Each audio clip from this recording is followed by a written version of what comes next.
Hello, hello, Heart Smart Homeschool Mamas.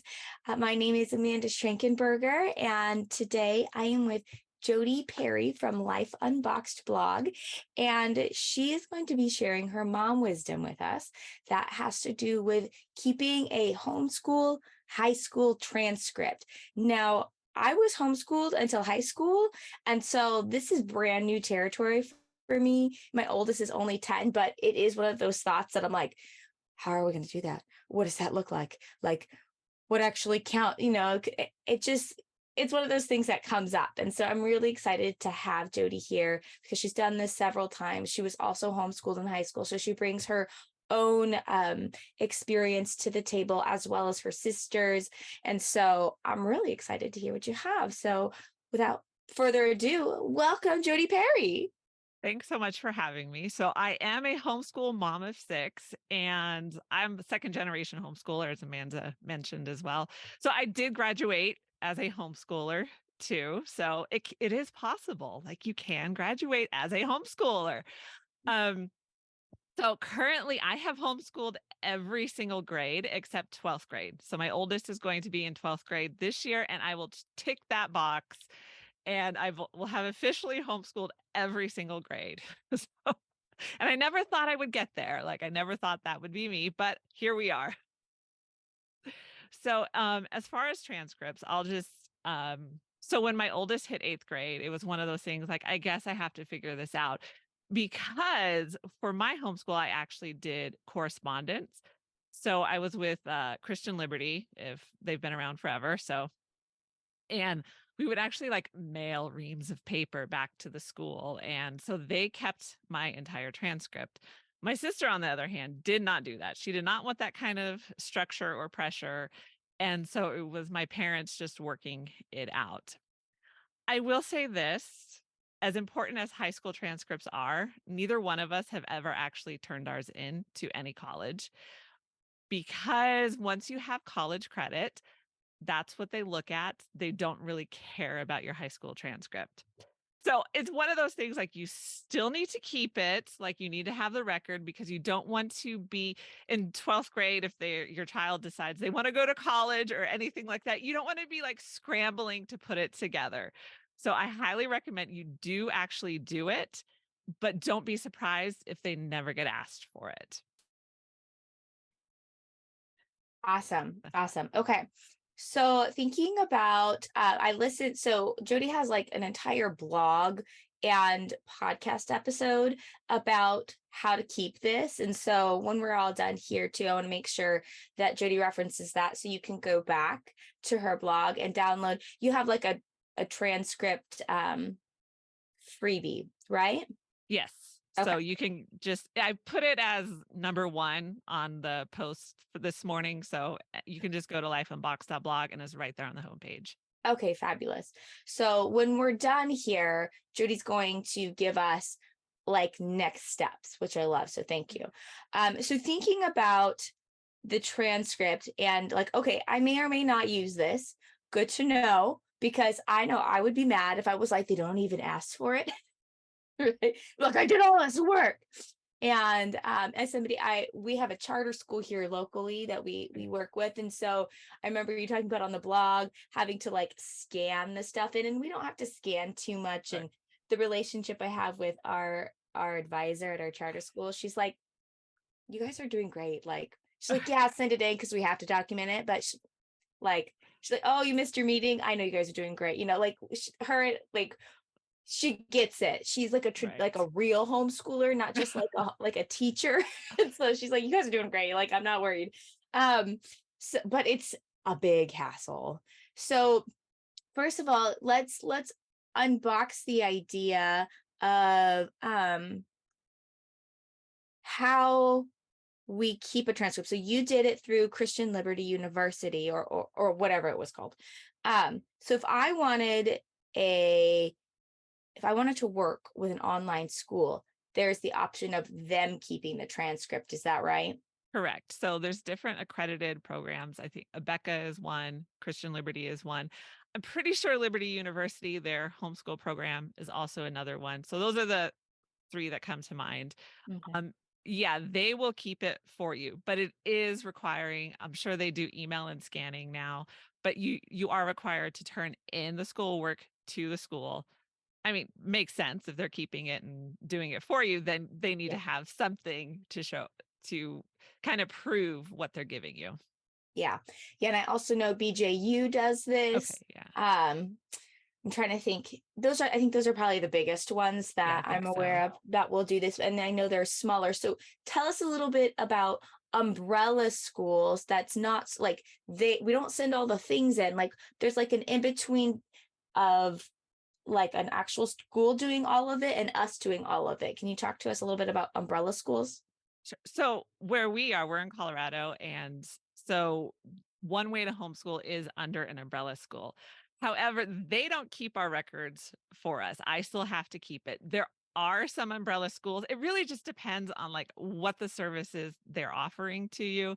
So there are some umbrella schools that will have specific requirements in order to graduate under their umbrella, and they may or may not keep the transcript. That would be something particular to that umbrella school, but that is also, like you said, is kind of that in between mom keeping it, a public school or a accredited school keeping it, and then you have like an umbrella school that's going to do it. And they will have certain graduation requirements that have to be met as well. Okay. Okay, perfect. So we've got like work with like, a Becca or something like that. Mhm. And then we've got maybe like this in between of umbrella school. Now let's look at mom keeping it. So what would be our first step? Like I'm automatically thinking, okay, what qualifies as like something I can put on a transcript? How many credits is that? How many hours is that? Like my son cooks breakfast every single day. That's approximately, like how do we figure these things out? So, as the basics, typically one high school credit is 150 hours. A Wow. half a credit is 75 hours. So 150 hours is like, I think I did the math when I started this, but it's like 5 times 26 weeks or 30 weeks or something like that. So it's the assumption that you're doing the class for an hour each day to get the credits. So if your son cooks breakfast and then makes lunch and then does all of these other things, like that is totally home economics. Like that is hands-on experience. And then if they're doing that for 4 years, by the time they get to the end, like how many hours is that across the 4 years? Mhm. It's probably half a credit, whole credit, but it's definitely something I would add as an extracurricular activity. Okay. Okay. So when it comes to something more important like English, right? So how like when we're documenting our credits and we're talking about something, okay, so there's the four main groups, right? We've got English, we've got language arts, mathematics, science, and social studies. Um, how many hours of each of these should they be doing? Or like how many credits should they be doing every year? And then we break it down into the hours. How does all that work out? It really depends on what your child wants to do after graduation. So, if they want to attend a 4 year university straight out of high school, then that university is going to have specific requirements. So, the best thing to do is actually to contact the university and find out what they require.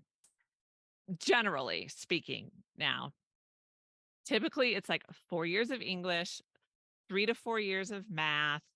Let's see, 4 years of history, um, 4 years of science as well. So those are general. But again, like it is your homeschool. So it really depends on what your child wants to do after school. Are they doing dual enrollment college classes? Do they just want to go to a community college? Do they want to go to a VOTEC school afterwards? What do they want to do? And so tailor your high school for that. Yeah, I love that. I love that. Sorry, were you continue if you No, will. no, no, no. I'm good. I wanted to ask you about the dual enrollment because when I was in high school, going public high school, that was like just beginning. And so when I graduated high school, like somebody in my class, oh, so many years ago, she actually graduated with an AA. from high school with an AA, and she took most of her classes on our community college campus.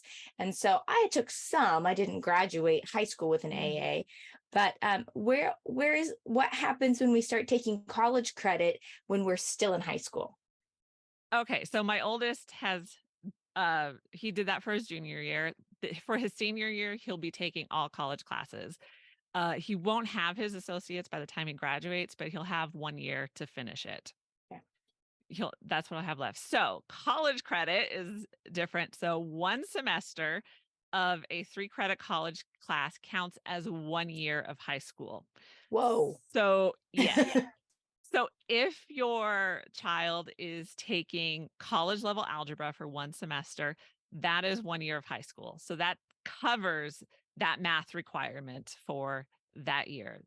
Um, and kind of if they're taking a science with a lab, that's typically 1.5 credits of high school.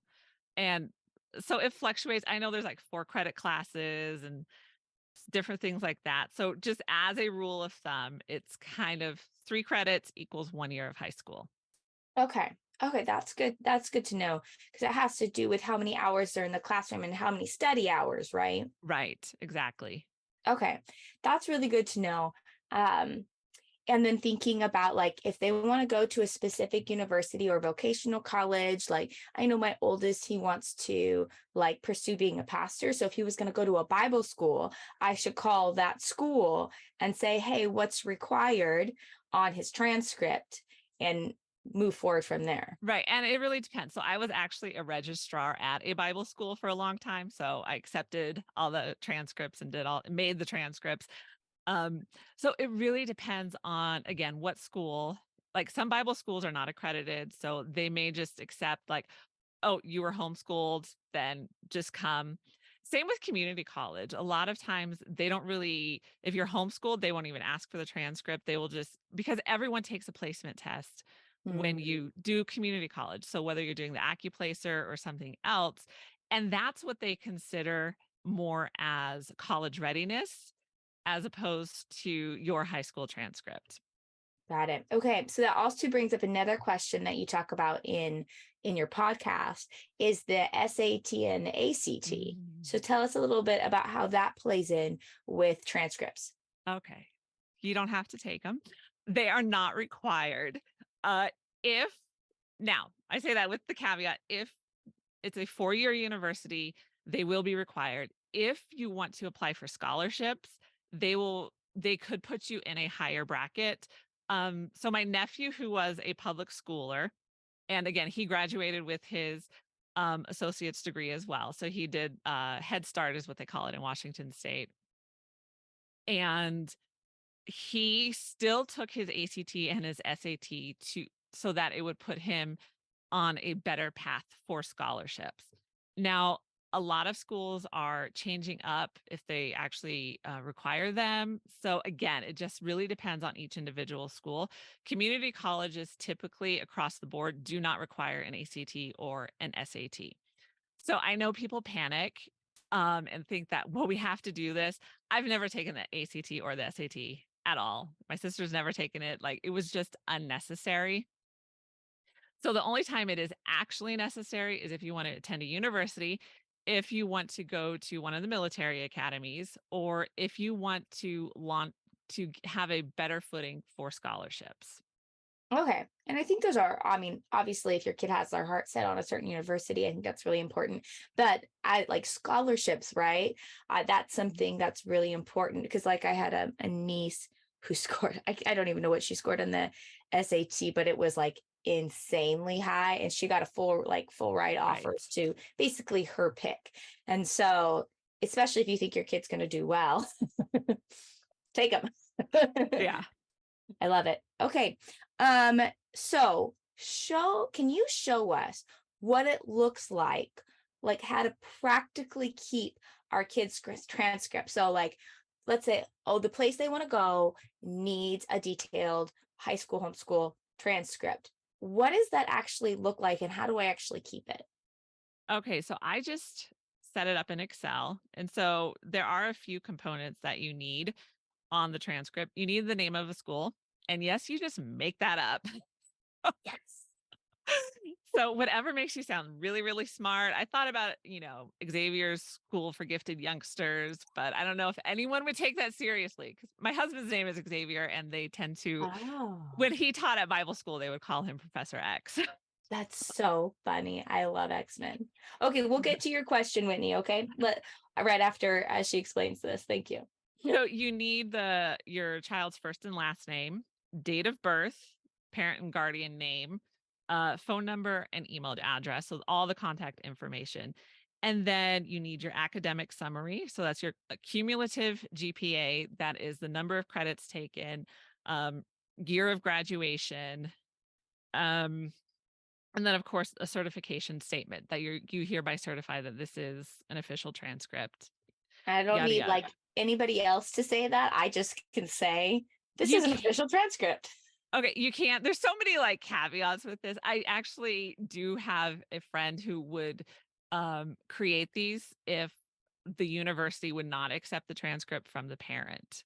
Okay. So, the parents would, like, give her everything that they would put on the transcript anyway, and so she would put it together, and then she would certify that it was an official transcript. So, that may be something that they require, but you're still giving, like and she wasn't a teacher, she was just a third party certifying Okay. that it was, an official transcript. Yeah, good to So know. and there's 2 different ways to do the transcript. You can do it by year, so ninth grade, 10th grade, 11th grade, 12th grade, or you can do it by category, language arts, math. So if your kids are taking high school classes in 7th or 8th grade, I would recommend doing a category transcript because it's not about what grade your kid is in, it's about the course level that they are completing. And so instead of having like they did 6 years of high school or, whatever, I just put it as language arts and I just listed everything in there or science and then I just listed all the courses. So there's no grade year associated with the course. It is just a list of courses that they've taken, the credits earned, grade earned, all that good stuff. Okay.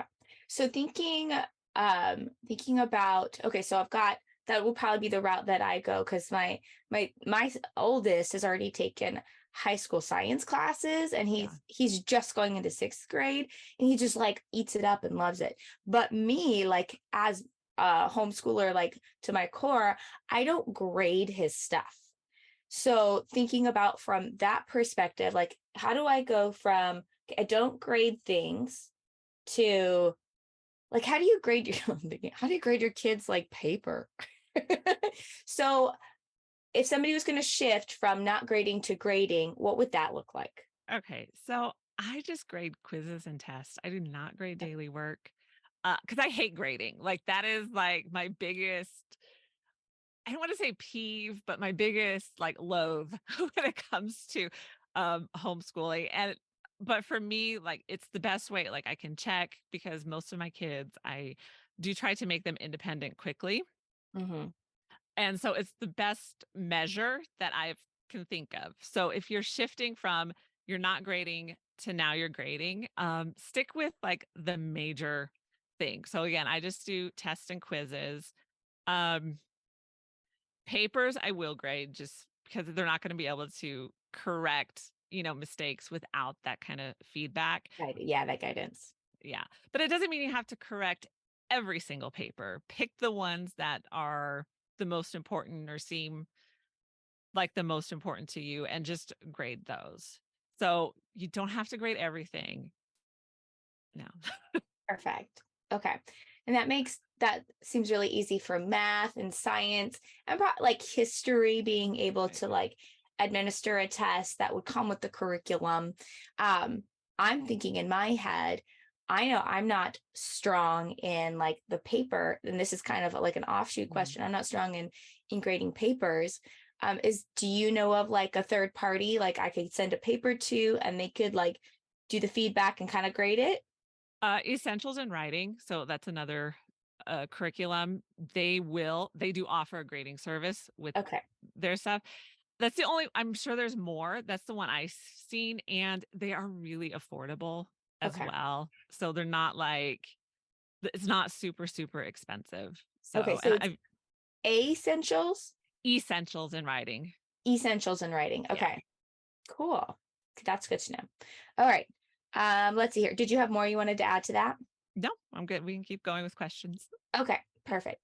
So Whitney asked, does nothing matter before grade 9? Which I feel like maybe a little bit you answered with if they're taking high school level at a younger age. But let's say they don't start high school until 9th grade, high school level things until 9th grade. So would that mean that nothing really matters before that? Pretty much. Okay. I mean, it matters to you. I know it's one of those like, but high school is where it really matters unless you're taking high school equivalent courses in junior high. Okay. Okay, that's good to know. All right, ladies.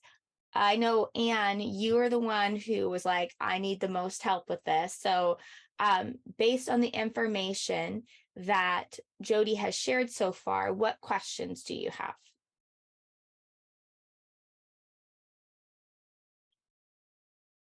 Let's see here. Let me see if I can unmute. I can ask to unmute you. Let's try that. There we go. There we go. Okay. Thank you. Because for some reason it's not coming up on my phone. I was looking for it. I'm like, I don't know how to. So I like this is all completely new to me. So I really don't have a specific question, and pretty much everything that Jody has described is makes a lot of sense. So I think I can do it. It's just Well, what I did, and I think this was helpful when he was in 8th grade. So I looked at like what he's supposed to be taking. And like Home Life Academy is a umbrella school in Tennessee, and they actually have a list of recommended courses for each like university track, community college track, Mhm. life skills track, or special education track. Now, I do know with the special education track that it would not apply to our state and what they require because there's different requirements for special education.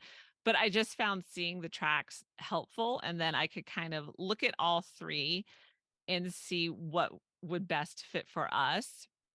And so I set up my Excel spreadsheet. On one side, I had like the actual transcript part. And then on the other side, I had, okay, 9th grade, English, history, all the courses that he was going to take.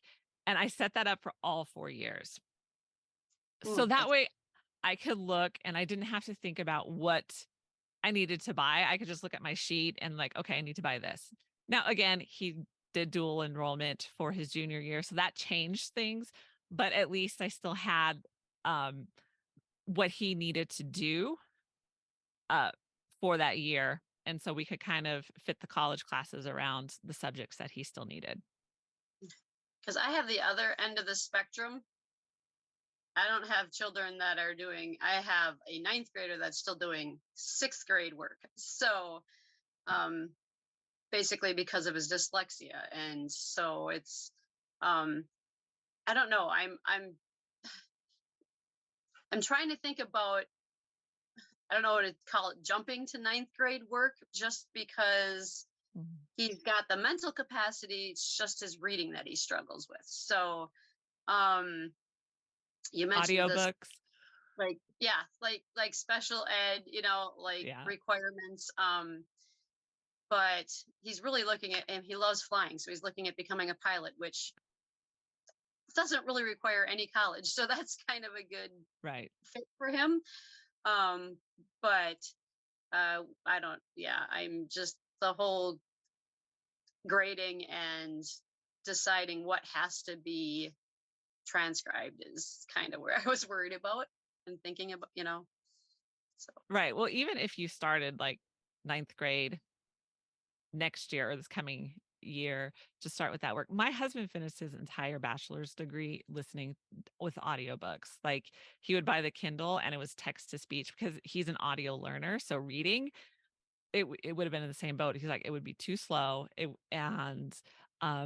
take him forever to finish. So audio for him was like the way to go. And he did the rest of his bachelor's degree with audiobooks. Good to know. Good to know. Yeah, and I'm just thinking, and like maybe there's a way for you to be able to, when you do like a test, like he has the test in front of him and you also have another test and you read him the questions and then he can answer them. You're not telling him the answer, you're simply reading them for him. Like he could just like write down I don't know, do you need to even keep that test? Like helping him walk through those things if you wanted to go that route. And one of the things, I think the special ed requirements are different in every state. Yes. And so you're in Wisconsin, right? Yes. Okay. So one of the things I would do is reach out to hslda.org and say, hey, I'm moving towards my son's high school's transcript, but for we have severe dyslexia issues. What are the requirements in my state when it comes to special ed? Can you guys help me navigate that? I mean, I think a membership there is it's only like $12 a month. It's really, really inexpensive. And it gets you access to actual lawyers who can help you interpret the laws. So that would be where I would at least start. And do you have any friends in the public education system that work with special ed students? I do have one that might be able to help. I don't know if she knows much about the grading technique of it, but I would just ask her some questions. What are the requirements? Typically, sometimes when your child qualifies as special needs, literally everything they do doesn't matter depending on your state. Right. Doesn't matter how well they test, doesn't matter how bad they test, they'll graduate. And for some moms, that's I'm so glad. And then for other moms, but they're not severely disabled or anything. They struggle with reading, or maybe they just struggle with math. That's not okay with me. So depending on the direction you guys want to go and how it sits with you, you just ask her a few questions to see what the regulations are in Wisconsin. One thing with another mom I've talked to, she talked about documenting it, because if they are to go to a different school or on to college, they want to see the diagnosis that it was there prior to the college entry, because colleges and different schools, they will make accommodation, even if it is somebody reading the test questions to him and him answering that way. They will make those kind of accommodations, but they want to see the diagnosis that has been there for a few years, not just for college entry, if that makes sense. Mm-hmm. Yeah. And I think, Anne, you've already done quite a bit of work on that end, right? Not official, it's really hard to get a doctor. So you have to go in through the school system here to get the testing done for dyslexia. Basically, there's a school official that does it, that comes in and does the testing while they're in school. So I would assume they would do it for homeschoolers, but I've never actually checked into it. I just know he had started it. They had before I pulled him out of school, they had started it at school. Okay. So yeah, that would be something I'd ask your friend and say, could I have a reference? Is there somebody who can come to our home or do this, or can I bring him to a public school so that this test can be administered? Because I know, at least in Oregon, we still have everything that's available to public students available to us, but not every state is like that. So I would talk to your friend. And then also, you have been working, I don't know if she's an ADHD coach or dyslexia coach. You've been working with a gal about your son's reading, right? Yes. Yeah, So, Dr. Troy. So okay. So you have documentation. It's not state official, but you do have documentation that will help you, I think. But I think it's probably important that you get that, what your state officially requires. But you've also been working with Dr. Troy. So that's another place you have been, she's got that documented as a doctor. Yeah. So. Right. Okay. Let's see here. So Lizzie said she's in the same boat with her new student. Now, Lizzie, she's got five kiddos, and she has recently taken on an extra student who is going into 9th grade. and reading at a 6th or 7th grade reading level. So as Lizzie tries to begin to document a transcript for her, what suggestions do you have for her, Jody? Well, is she reading?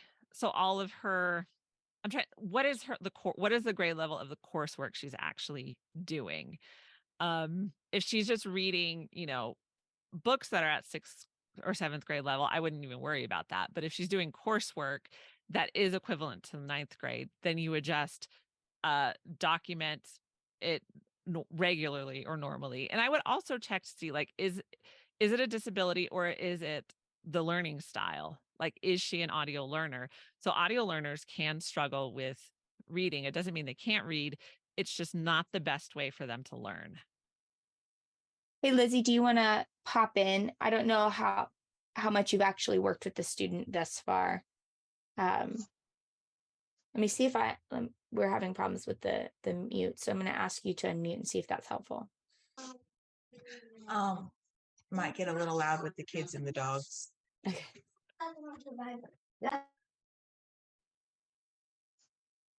And then also, Whitney, while we wait for Lizzie, if you have questions, you can pop them in the chat, or you can come off mute when Lizzie's finished. I haven't actually officially started working with her. We start working with her next week.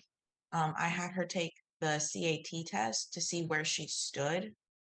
Math, she stood at a solid 8th grade level, which is where she's supposed to be at in the public school system. But her language and her reading skills on that test were lower end 6th and 7th grade. So that's all the reference I have right now for her. So any remedial work you do that's like below 9th grade, you wouldn't add that to the transcript. So, but Okay. if she's doing anything that is, what the publisher has said, this is 9th grade work, you would add that to the transcript. That would be Okay. on it.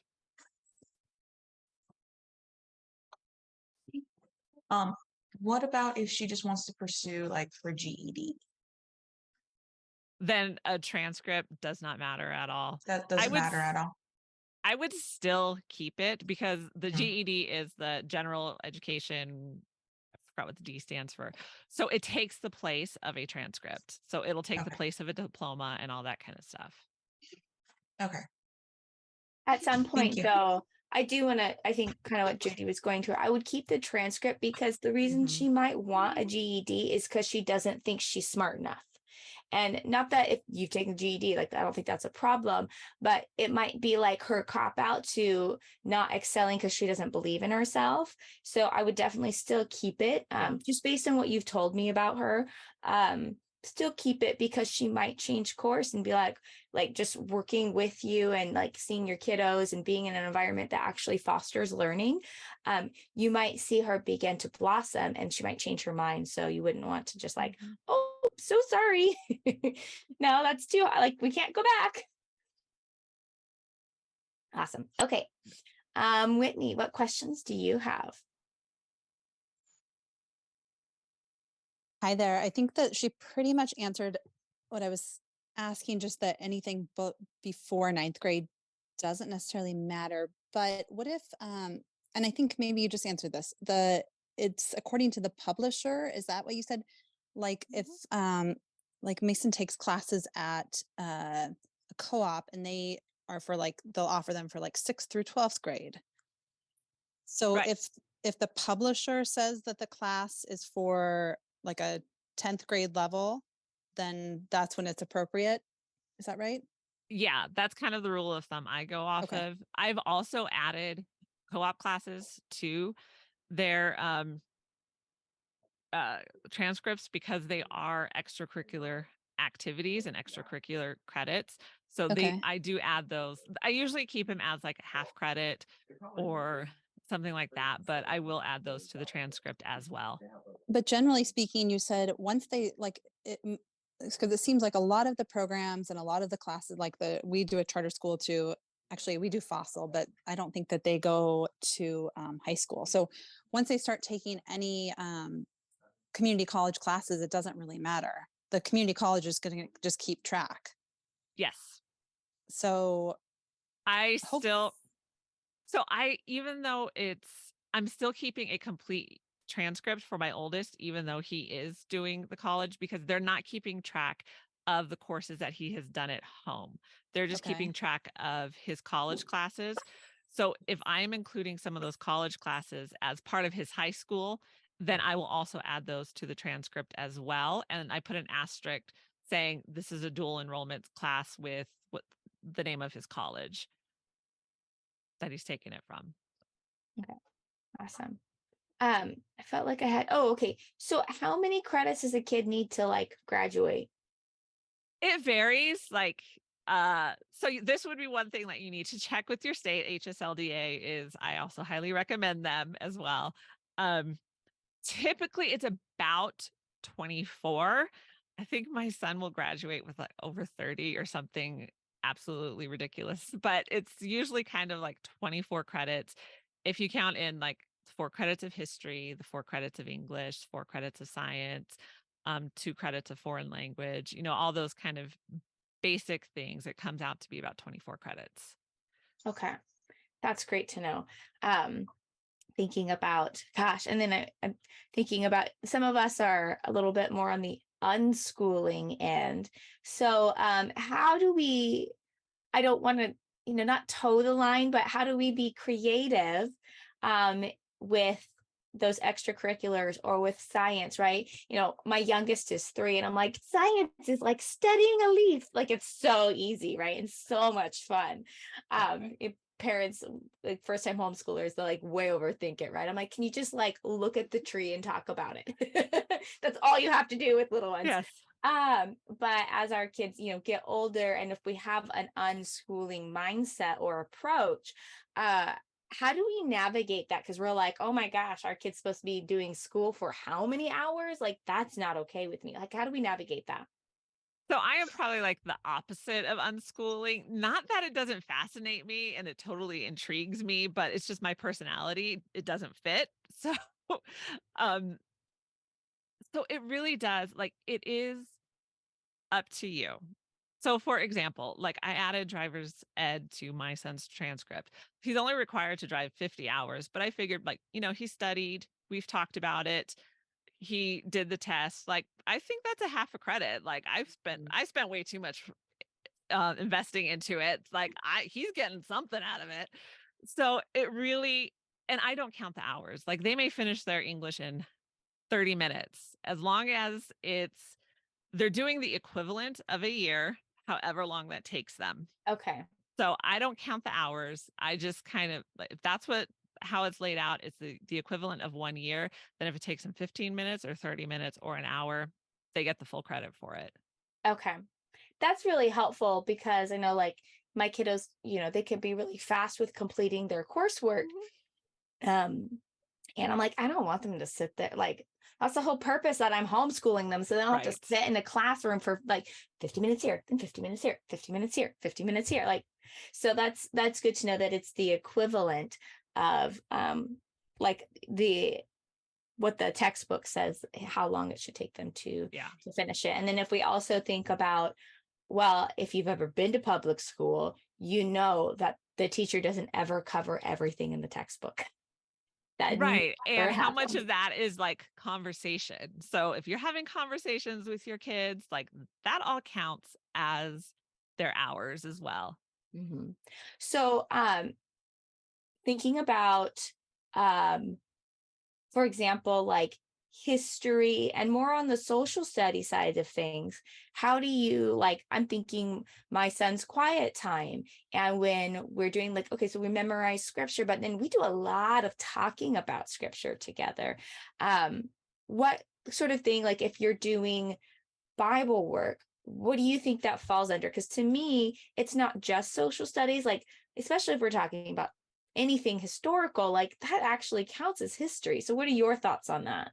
I call it religion or Okay. philosophy of religion. And that is I just add it as another section on the transcript. It's another category on the transcript. Okay. So yeah, I think it works. Like this is what we're doing. This is all part of our school. So it's going to be counted as a credit. Okay. That's awesome. I'm trying to think. So I know several of the ladies here, they also have something like a homestead. And so there's a lot of chores involved in daily life. So how would that fall in their child's transcript? I would call it farm science or something along those lines, or so yeah, farm science, horticulture. Like, just think of like, or go look at your college catalog and just see what they call different classes, and then put it on there. And if it's horticulture or science, that would fall under science. Right. Okay. And that's really helpful because I think, Anne, don't you guys have like a lot of chickens and like you slaughter your own chickens? Isn't that right? Yes. Can you hear me yet? Yes. Okay. I didn't know if it's on or not. So yeah, we do chickens, we do rabbits, we do a huge garden, dogs. We now have fish. My daughter dropped off the fish tank the other day. Not real happy about it, but so we have everything, and then we literally we go to a farm every other week to get milk, and so we have an actual cow farm that we go to. So kids make hay, and yeah, our high school has a barn that they use for high school classes for farm education, so I could probably go to like my high school and say, hey, can I just see your book, that their class book, whatever. So, and then just put it on whatever title they have it under.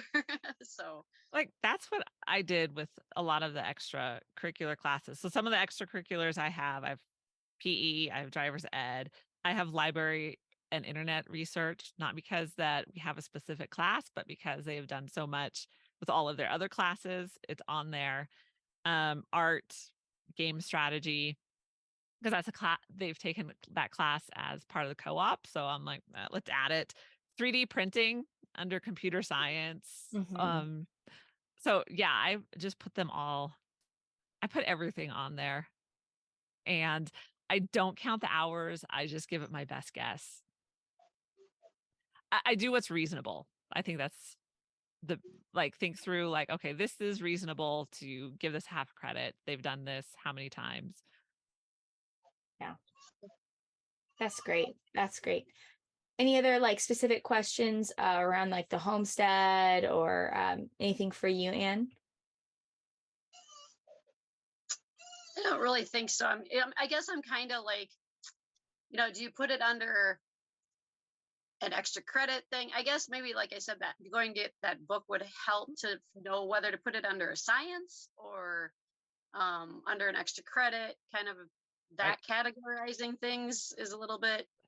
Even your local community college, like if you wanted to see the classes that they offer, because they will have them split into categories as well. So probably more so than even the high school.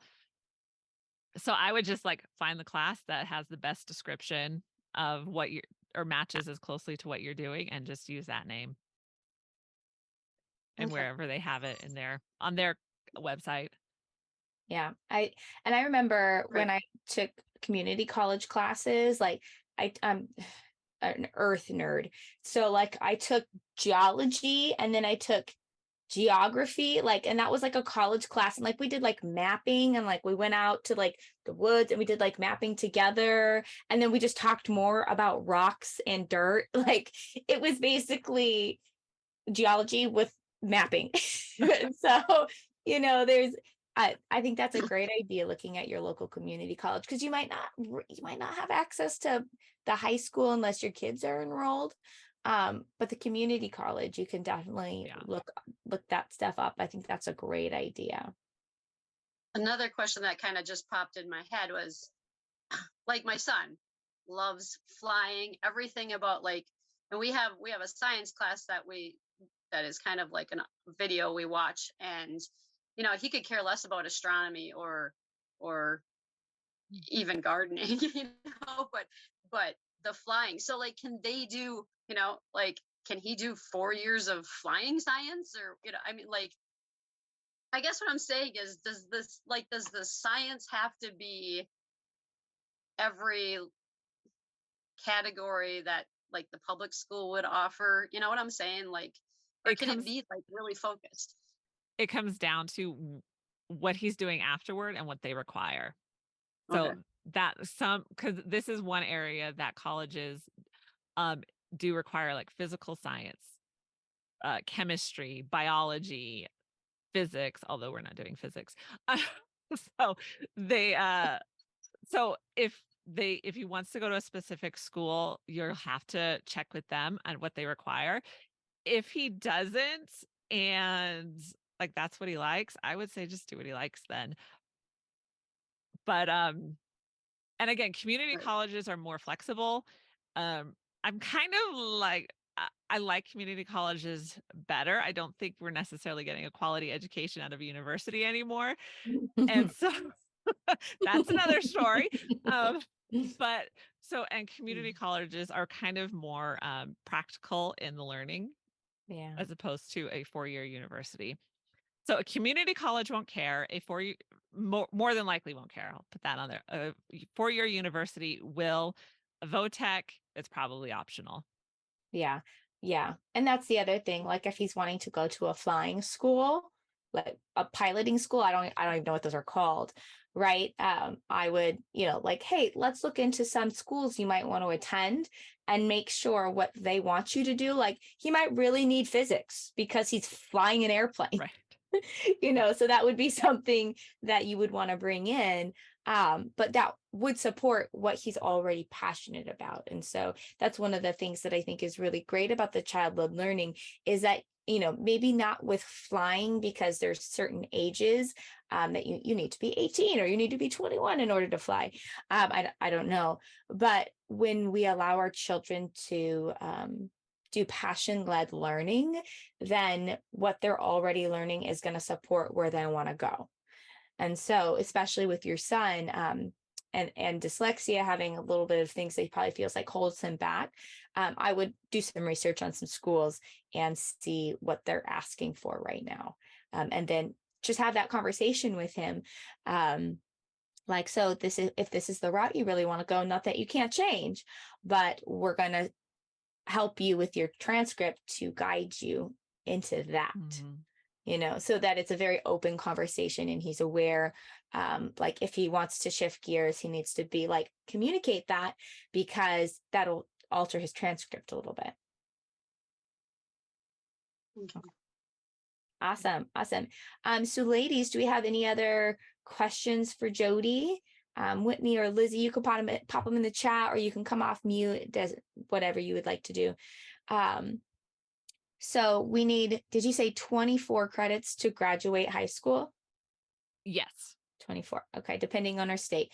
So like, let's say, we're in your boat and we have like 30 by the end of their 12th grade year. Like, and we want our kids to graduate. Like, what do we do with this?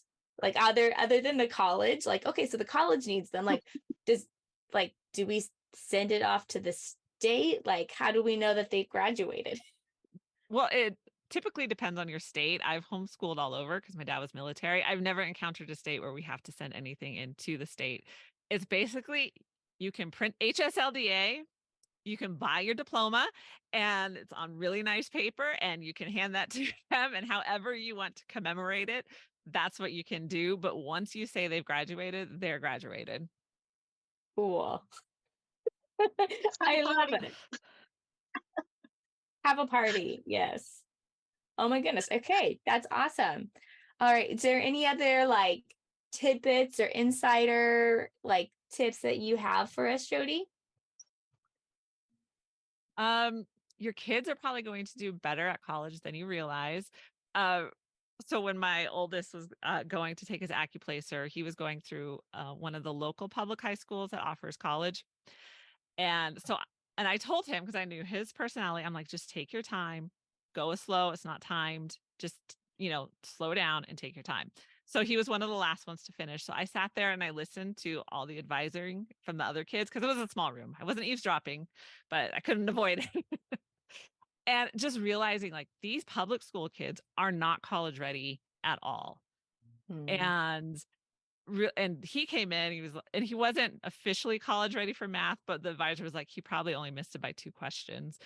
And English he was. And so I was just like, I was relieved because it felt like, okay, he's going to do better at this than I thought he did and than I thought he would. And for his first year, he got all A's and 1 B. So he did really well. And just as moms, I know we don't have the comparison of public school, so we don't really know where our kids land. So I always like they're probably doing better than you realize. Yeah, I love that. And it's so true. And I think I know from my own homeschool experience when I went into public high school, like I was terrified. Like honestly, I was terrified. And I knew my math skills weren't where they needed to be. I had never written a paper.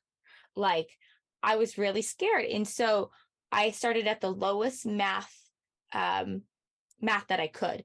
And a couple weeks in, they were like, so you're testing like out of this class. And I was like, yeah, no, like I'm glad that I'm doing well, but I don't feel like I have these foundations. Like you've just taught them to me so I can do them, but I don't have the foundation. So I stayed in that class. And I think I got all the way to pre-calc in high school. I can't remember. But then when it came to English, I took 1 year of regular English, and then I started taking AP classes. And this comes from somebody who, like, my younger homeschool years were great, but after elementary school, like, we moved states and we lost our community, and my parents' marriage fell apart. And like, I did not receive any kind of education outside of like farm, like taking care of the animals for probably a good 3 years. And not to say anything bad about my parents, like life happens. Right. And one of the things that fell through a crack was me. And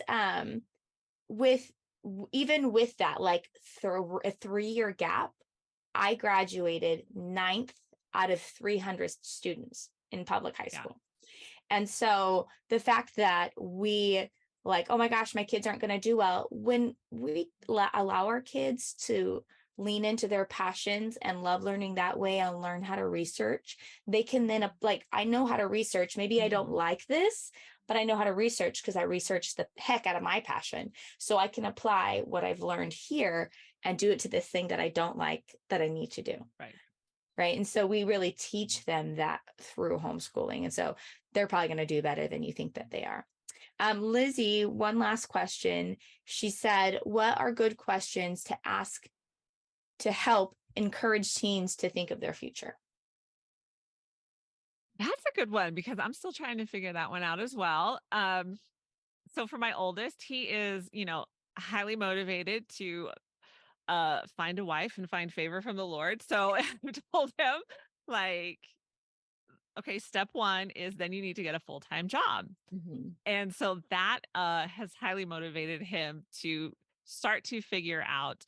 So what I have done with him is, let's get your associate's degree. You'll have it before anyone else your age. And that's at least going to give you a head start on all of the other 19-year-olds who are looking for a full-time job as well. So my big thing with getting a degree is it puts you in a higher tax or a higher pay rate automatically. So that's why I want to encourage them to do this while they're still in high school. And we also have enrichment programs, so part of it gets paid for as well. And but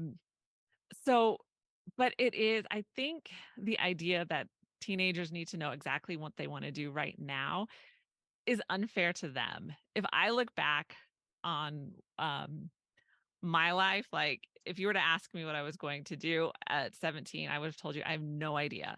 So, and I would never have thought of, oh, I have my own business, I have my own blog, I'm doing all of this stuff. That would have never entered my mind because it wasn't part of my experience at the moment. So it's like they're so inexperienced right now that to get them to think about things they don't even know, it's not, I don't know if it's always the best way. Yes, they do need to think about it. So what we're doing is, okay, what we're doing next year, what we're going to do the year after you graduate, because he needs to finish his college.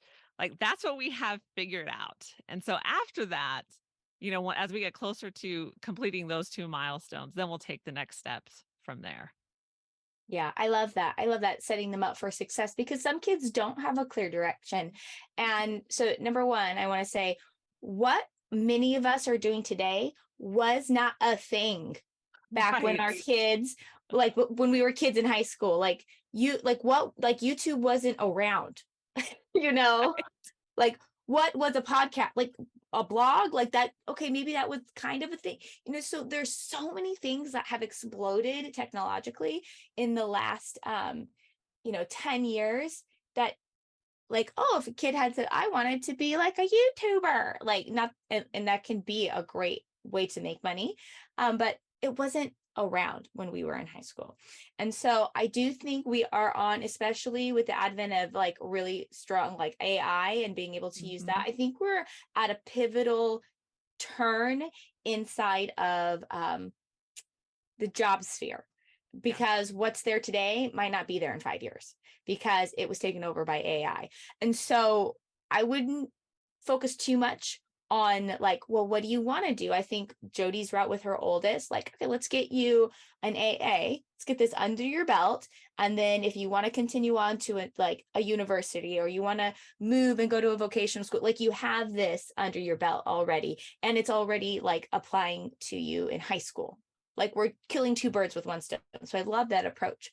But I think if you want to help your kid think about the future, the question you ask them is, how do you want to change the world? Or how do you want to see the world change? And how do you see yourself a part of that? Because when I actually went to college, I opted out. I'm not kidding. I opted out of business class because I did not believe I'd ever own a business. And this is my third business I'm on. Like, I opted out. I literally took computer programming, which has actually served me well in what I'm doing. I was like one of two girls in the computer programming class because I was like, I'm just not going to own a business. I'm not even going to take that. And I still haven't taken a business class to this day, just like practical knowledge stuff. So, and like what I'm doing now wasn't a thing back then. Right. Like it was, so I think it's a great question, something you guys should be in conversation about. But again, what they want to do might not be there in a few years. And it's more about how they want to impact the world than what they want to do. Because I knew that as soon as I entered public high school, I'm like, this is stupid. Like I literally said that. This is stupid. I'm never sending my kids here. Like, and this was before a lot of stupid happened in public school. Like, let's be honest. And I was in North Idaho, very conservative. I went to a great high school. Like, I got like international baccalaureate stuff from there, like really high, like quality stuff from that high school. But I was like, this is stupid. I'm never sending my kids here. So I knew back then I wanted to do something homeschooling, but I couldn't picture it being a teenager, and it wasn't created yet. And so I think great conversations to have. But again, like Jody said, they're so inexperienced, and what they want to do actually might not even exist yet. So anyways, those are my 2 cents. Go ahead. You have a question, Ann? Sorry. I have a question, but I just have a comment. When my oldest son went to college and we went to his freshman or coordination, whatever weekend, they basically said, do not be surprised if your child changes majors 2 to 3 times before they graduate this college. And I'm like, what? And I was literally like, okay, that's not going to be my son. He's coming music education. It's been his thing, his entire high school, like, this is it. He's not going to change. He ended up dropping both the music and the education, graduating with a theology degree, going to work at a cheese factory, and then went to the police academy and is now a police officer. So yes, like you begin to realize that they change, people change and their outlooks change and their thoughts change. And it's just, I've only had one son that like, he knew what he wanted to do and he went straight for the vocational college and got his CDL and drives truck. So, I love it. There's very I few love times that maybe my adult children been like, this is what I'm doing. And, you know, like I have 6 gone now and there's only that one. So, Yeah, Yeah. your good statistics. Thank you so much for sharing that, Anna. I want to respect your time, Jody. Thank you so much for popping on here, sharing your wisdom, and answering all of our, like random questions. Like, what's this? What's this? I really appreciate you hopping on and sharing your wisdom. This has been fun. I really enjoyed it. Yeah. So real quick, just can you say the blog post and then I'll make sure to reference it wherever I share this. Okay, so it's how to create a homeschool high school transcript, and it's lifeunboxed.blog, and it's the first post up there. Like you'll see it right on the homepage. Perfect. So when I reshare this video, I'll make sure to put that in our community too. So you can go click it right away and download the transcript stuff that Jody offers for free. Awesome. Well, thank you, ladies. This was Thank awesome. you. Bye. Bye.